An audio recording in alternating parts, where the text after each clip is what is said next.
André Myriet, vous avez sur votre territoire de la communauté de communes de la vallée de la Haute-Sarthe dans l'Orne un projet peu commun réalisé dans le cadre d'un contrat de transition écologique avec l'État. C'est un atelier de transformation, un projet qui va initier la mise en place de votre PAT. C'est quoi tout d'abord le principe de cet atelier et à qui s'adresse-t-il? Alors, effectivement,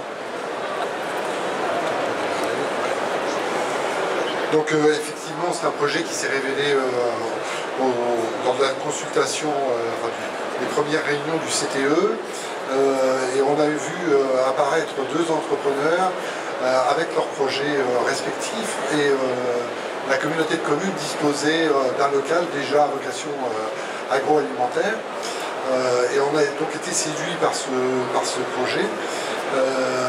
Il s'agit donc d'une pépinière d'entreprise à vocation agroalimentaire, avec l'installation de ces deux entrepreneurs, l'un plus spécifiquement qui va travailler des produits carnés à destination de la restauration de la région parisienne, et l'autre qui va travailler un laboratoire de transformation de produits bruts.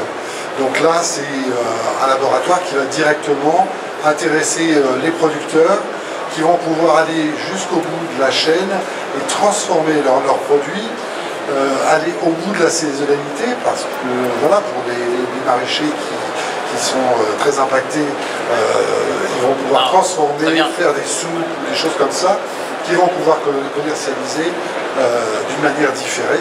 Et donc c'est assez intéressant. Et puis le troisième volet de cette pépinière, c'est une sorte de tiers-lieu qui aura pour impact,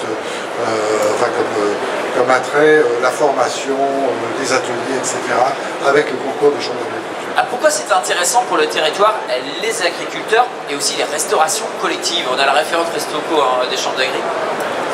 Alors, c'est intéressant, alors, à la fois pour les agriculteurs, parce que ça leur permet d'accéder à un local qu'ils vont louer selon leurs besoins, avec du matériel professionnel, que ce soit des fours, que ce soit des autoclaves, que ce soit des chambres froides. Donc eux n'ont pas d'investissement à réaliser, ils ont juste la location à faire en fonction de leurs besoins. Donc ça paraît quand même quelque chose d'intéressant. Je précise que c'est un laboratoire qui sera labellisé bio, donc c'est là aussi plutôt intéressant. Et puis ça concerne donc tout type de producteurs, que ce soit volaille, viande et maraîchage. C'est prévu pour quand? Alors c'est prévu pour bientôt, puisque les marchés sont lancés et les travaux devraient commencer au mois de mars 2022. Voilà. Alors comment la Chambre d'agriculture vous accompagne sur ce projet d'atelier de transformation? Alors la Chambre d'agriculture est intervenue voilà, au niveau du contrat de transition écologique, et puis tout logiquement, quand s'est présenté ce projet, on s'est tourné vers eux pour essayer de recenser les besoins, d'abord le potentiel d'agriculteurs qui pouvaient être intéressés et les besoins de notre territoire. Alors je dois dire que c'est aussi un travail qui s'est fait en collaboration avec les chambres de commerce, puisqu'ils étaient déjà investis sur le projet. Bien sûr. Mais voilà, il y avait l'expertise de la Chambre d'agriculture qui a pu mener des études, faire des questionnaires et nous apporter des réponses qui vont aussi nous être utiles dans le cadre d'un PLUI qu'on est en train de mettre en place. Voilà. Excellent. Alors Didier Klein, vous avez mis en place des marchés du soir dans le cadre d'un PAT qui date de 2018 avec la Chambre d'agriculture pour la communauté d'agglomération du pays de Montbéliard, c'est ça hein?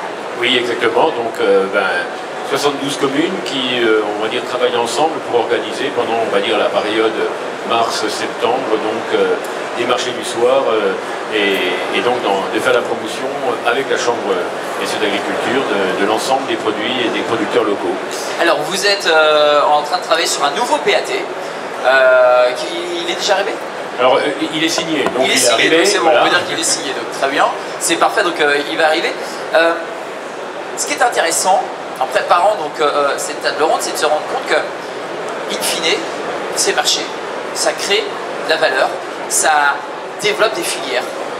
Bien sûr, donc le développement des marchés du soir a permis donc de réunir les différentes premières filières qui se trouvaient sur notre territoire.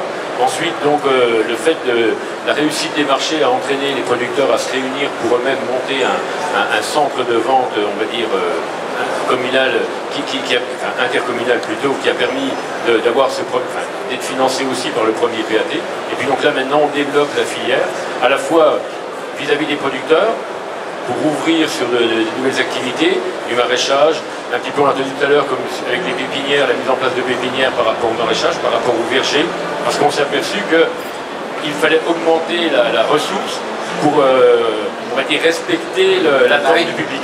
Voilà. Oui, réagissez. Oui. Magali. Les PAT sont les outils formidables, je dis, qui nous manquaient peut-être jusqu'à maintenant.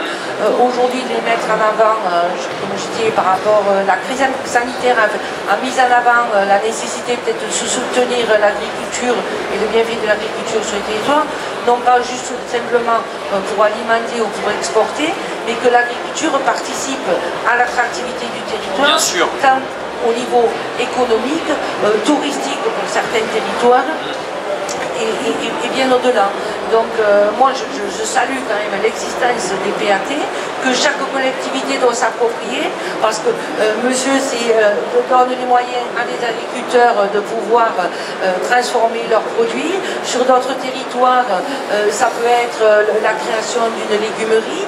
Donc ces PAT sont là pour aider les collectivités, permettent d'amener aux collectivités des financements, de façon à répondre à leurs attentes en matière alimentaire, je dirais, au sens large, et développer l'agriculture pour les raisons que je viens d'évoquer. Et ça permet, monsieur le maire, d'accompagner justement ces activités de production locale. Bien sûr, ouais. et surtout aussi de travailler, on va dire, à la diffusion d'une bonne alimentation, que ce soit dans les écoles, en travaillant également... Tout le monde est gagnant. À la pédagogie active vis-à-vis des autres élus du territoire. Et c'est intéressant, effectivement, de souligner, de rappeler, d'insister sur le fait que quand on a ce type de PAT, nous rentrons dans un cercle vertueux, tout le monde est gagnant. Je voulais juste rajouter que les chambres d'agriculture sont présentes sur plus de la moitié des PAT au niveau national.